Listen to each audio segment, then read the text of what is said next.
సాంకేతిక పరిజ్ఞానాన్ని ఉపయోగించుకుని తిరుమల క్షేత్రానికి భద్రతను పటిష్టపరిచే దిశగా తిరుమల తిరుపతి దేవస్థానం చర్యలు చేపట్టింది. ఇప్పటికే సీసీటీవీల వ్యవస్థతో కట్టుదిట్టమైన భద్రతా చర్యలను తీసుకుంటున్న టీటీడీ సాంకేతికంగా మరో అడుగు ముందుకు వేసింది. గరుడోత్సవానికి తరలివచ్చే అశేష జనసంద్రాన్ని దృష్టిలో పెట్టుకుని తొలిసారిగా బెలూన్ కెమెరాను ఉపయోగిస్తోంది. బుధవారం ఉదయం హీలియం వాయువును నింపిన అతి పెద్ద బెలూన్ కు కెమెరా ఏర్పాటు చేసి 1000 అడుగుల ఎత్తుకు ఎగురవేశారు.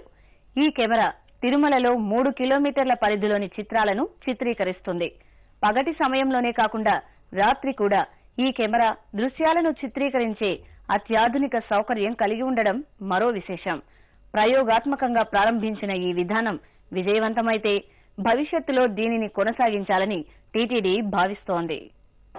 విజువల్ అంటే కొంచెం హై ఆల్టిట్యూడ్ నుంచి మొత్తం తిరుమల కవర్ చేసినట్టుగా, తిరుమల ఏరియా, తిరుమల కొండ, తర్వాత తిరుమలలో ఉన్న డిఫరెంట్ కార్నర్స్ కూడా కవర్ చేసినట్టుగా ఎక్స్పెరిమెంటల్ బేసిస్ మీద హీలియం బెలూన్ ద్వారా కెమెరా పెట్టి మొత్తం సర్వేలెన్స్ కోసం ప్రయత్నం చేస్తా ఉన్నాము. It is an experiment.